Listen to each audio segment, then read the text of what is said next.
Welcome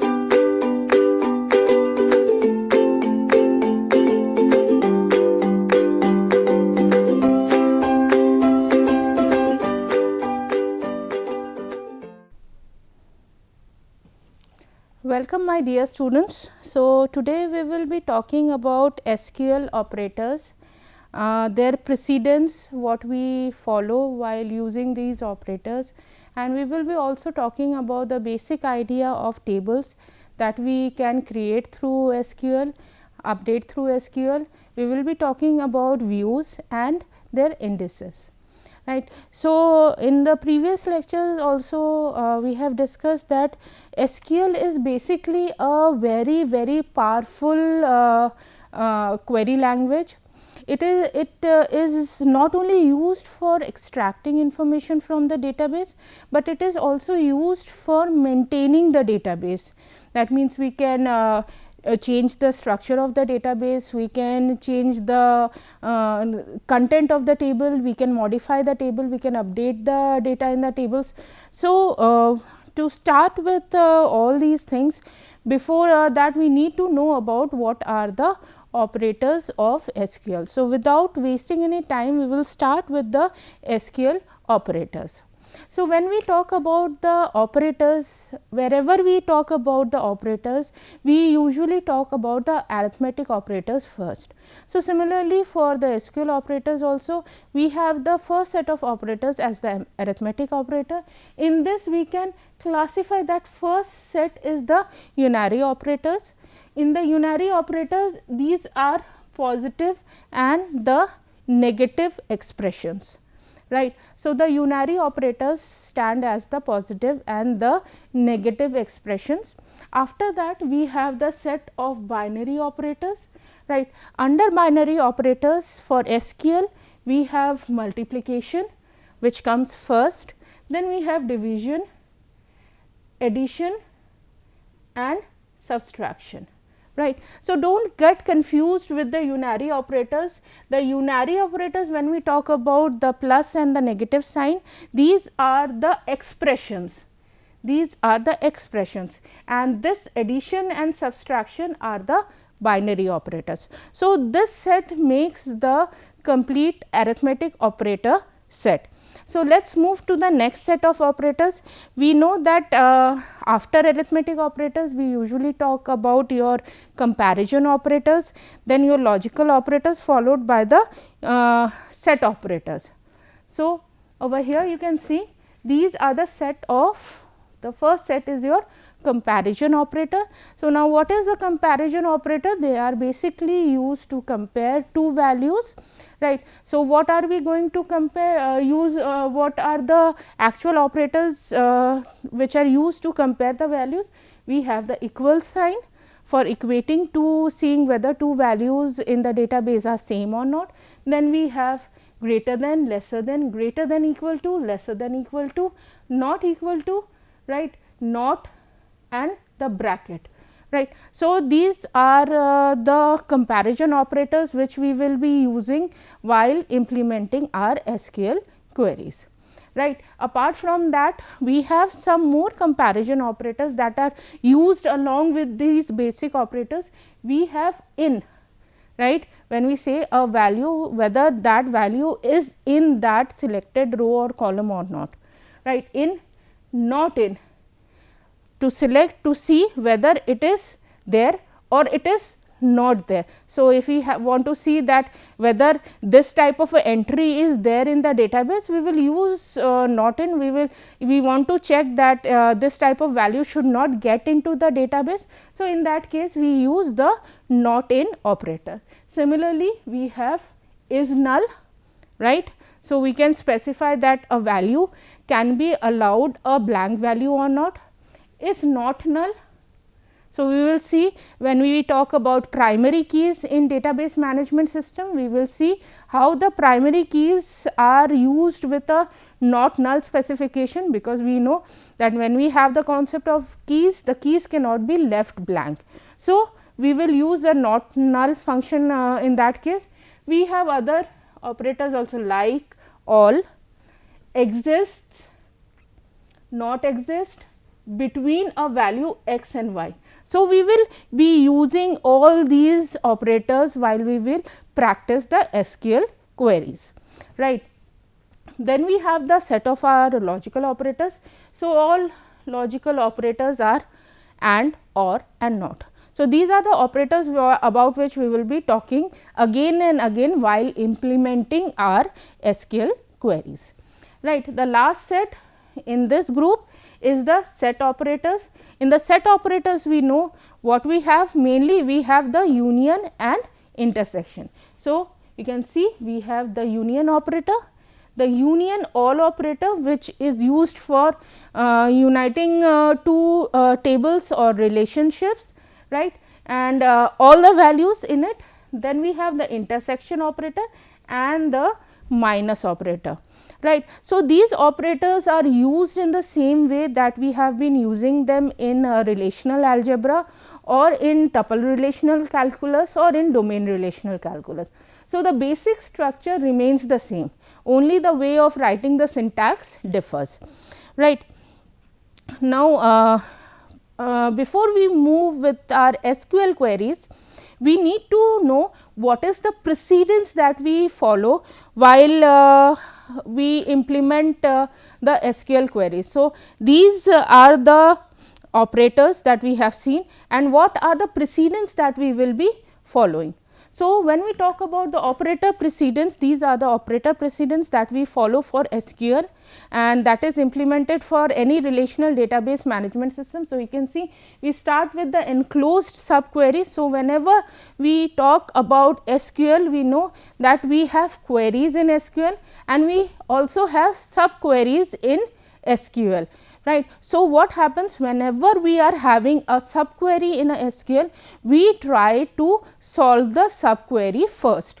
So, it is always the subquery that gets executed first, then we have the literals, right, and it shows that overrides normal operator precedence. So, whenever we are having anything in a bracket, it is going to override the normal operator precedence, followed by the unary operators, right. Then like we have in BODMAS, right, multiplication and division followed by addition and subtraction. So, this is the precedence of the arithmetic operators, right. Now, if we talk about the precedence of the logical operators, first comes not, then and then or. So, whenever we are having logical operations, first we will try to solve the not relation, then and then or.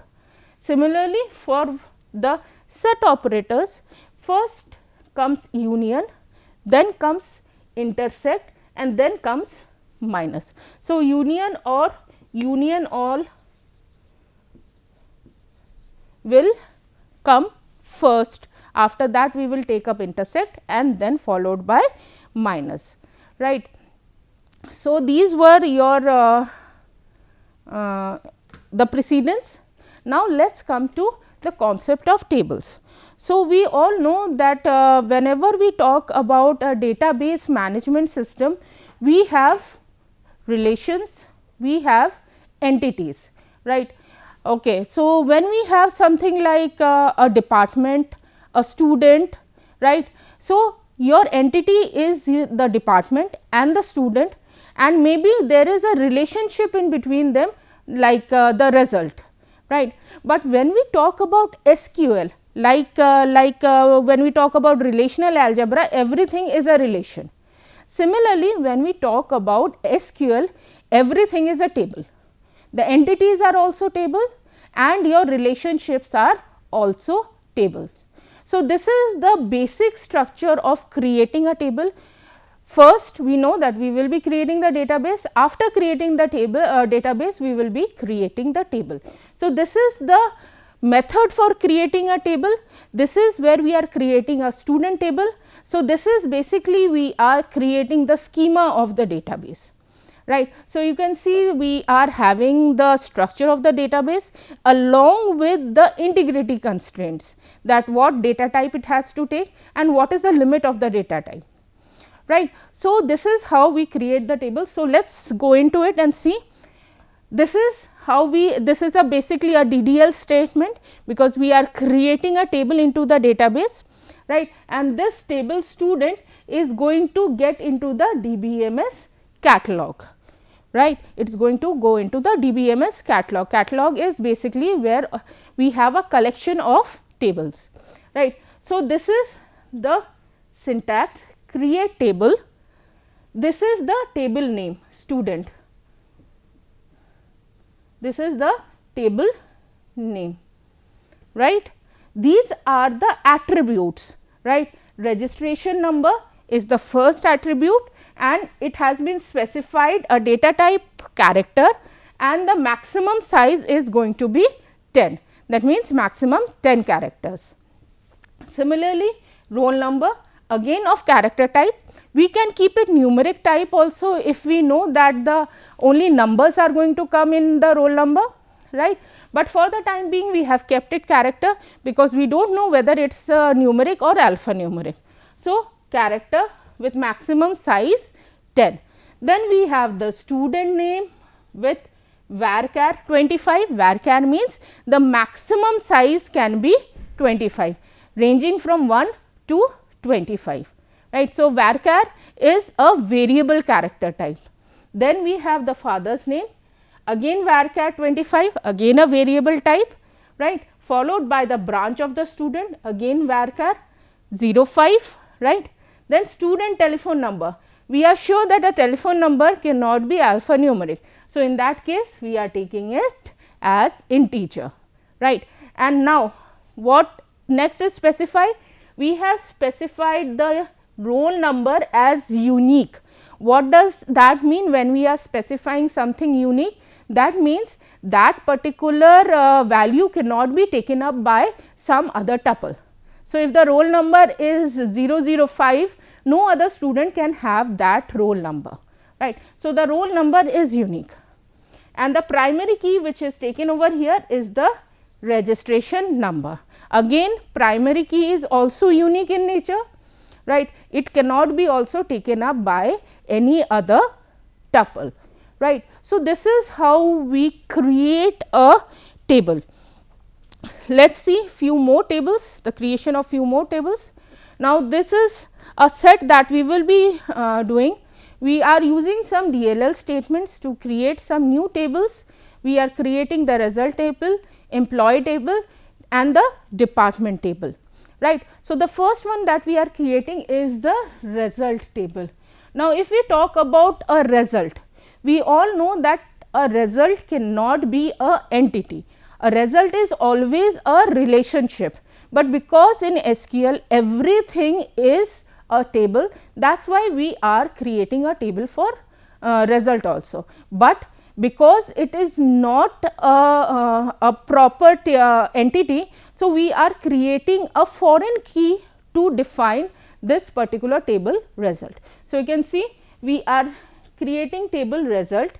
Then what are our attributes? We are having roll number character 10, subject core character 6, marks in integer, and we are checking that the marks, this is a check that the marks is between 0 and 100. That means, by mistake if the operator is entering something wrong, then there is a constraint that the operator should not enter anything less than 0 or anything more than 100. So, it is a check for the operator. Then for us, for this table, the primary key we are taking as a combination of the roll number and the subject code, right. So, this is a combination because it is not a proper entity.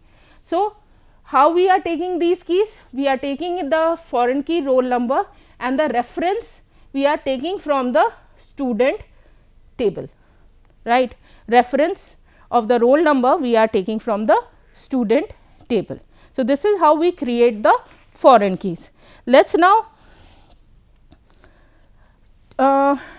create two tables by ourselves. right. Now, what are we going to create? We are going to create the department table and a employee table and see how the implementation is actually done. So, very quickly we will do it, right. So, let us say create table, and keep one thing in mind that whenever we are writing the SQL queries, the keynotes are always in capital, right. So, create table will always be in capital. So, whenever you are writing, please write these things in capital, because SQL is case sensitive, right. So, create table department, right. So, this is our table name, this is our table name, right. Then what we are going to do, right, we will write department number. So, these are our attributes, department number, int. So, int should also be in capital, not null.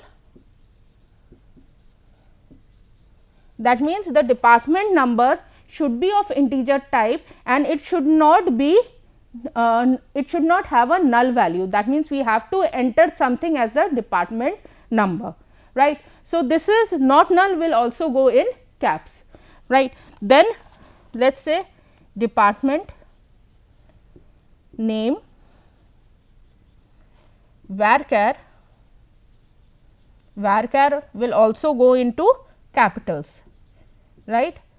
Varchar maximum size 30 we are specifying, followed by not null again. So, that this value is not left null, right. Then let us define the department head, who is the department head, and this is of character type 8, right. So, the data types depend upon your requirements, right. If you need a variable type, you specify varchar or you specify character, right. Then total salary, total salary of the department, it is of integer type, right.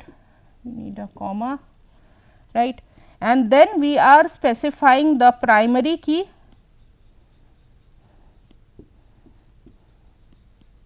as the department number, right. So, this was a basic table that we have created by the name of department. We have created some attributes, we have specified their structure, and what we have specified their integrity constraints, right. So, now let us move to the next part. Creating table is done. Now, what we need to see? We need to make some changes into the existing table, right, because once we have created the table, that does not mean that everything is done. What we need to do is, we need to make some changes. If we need to make some changes into the table, how we are going to do it? In that case, we use the alter command, right. So, over here it see the question is already there. It says the following DDL statement will add a new attribute status of type int to the existing table employee. Now, what we need to do is that the employee table is already there and we need to add a new attribute to the employee table. In that case, what we will use? We will use the alter command. So, how do we write it? Simple, alter, right. Now, alter should be in capital again. Then the table, alter table, this should be in capital, the complete thing should be in capital, alter table employee. So, this is your table name, this is your table name, right. And what we need to do is, we need to add a new attribute to it. So, what we will do is, we will add. So, add also needs to be in capital, add status which is of integer type, right. So, this is how we can make changes into a particular table. So, like we have made changes into the structure of the table, we are not talking about the data right now, we are just talking about the structure of the table. That means, we have added a new attribute to the existing table. Now, next, if we want to delete the table from the database catalog, how we are going to do it? We need to use the drop command, right. So, whenever we want to remove the existing table from the database catalog, we will use the drop command. So, over here it talks about deleting or dropping the result table from the DBMS catalog. So, we will write drop. Now, this has to be in capital again, table, drop table result, right, drop table result. So, this will drop your table from the DBMS catalog. Now, this is what we need to know about tables. Before we move into the details of SQL, we have views and indices also. We will quickly go through views and indices also and see how they work, right. So, let us start with the view. Now, what is a view? View is basically a temporary structure, right. It is not a permanent part of the database catalog. It is a temporary structure.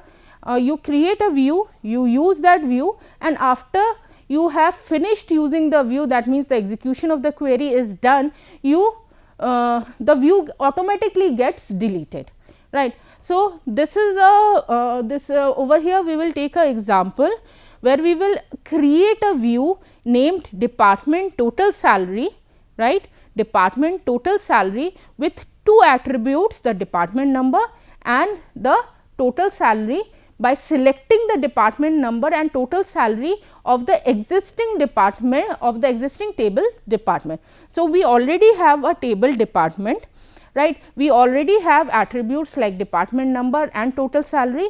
So, we are creating a view over that particular table, over that particular existing table, and we are going to create two temporary attributes, the D name and the T salary. So, how we are going to do it? Let us see. We will write create view, right. All this should go in caps because as I told you, SQL is a case sensitive language, right. It is a case sensitive language. So, we are going to use, so we are creating a view and the name of the view is department total salary, right. And in this we are creating, this is the name of the view, and in this we are using two attributes, the D number and the T salary, right. We are going to use these two attributes, these are temporary attributes that we are going to use, and from where we will write as select from where, from the parent table. Now, what is the parent table and the parent attributes? We had the department number. So, this was the department number and total salary, right. So, this department number is going to go into this attribute, this total salary is going to go into this attribute, right, followed by from where, from the table, the parent table department, right. So, this is how we create a view. As I told you, view is a temporary component in the database catalog. As soon as you are done with the execution or use of that particular view, it automatically gets deleted. So, let us move forward, right. Now, here is the explanation which says that there will not be any table named department total salary, because it is not a table, it is a view. So, we are not going to have this particular table into the database catalog. It is only a definition, will be only the definition of this will be stored in the DBMS catalog.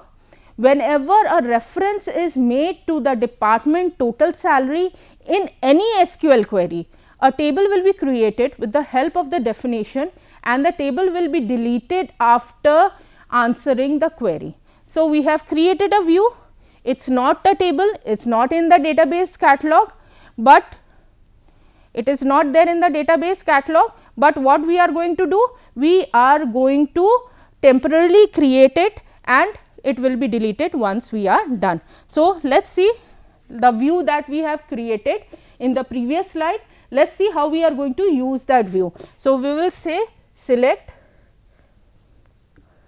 department number from department total salary, where total T salary or T sal was greater than 1 lakh rupees. So, what is we are doing? We are using that view over here. So, that view gets created, and once this query is done, it will get deleted, right. So, let us move to the next part. So, over here you can see we are again creating a view, right.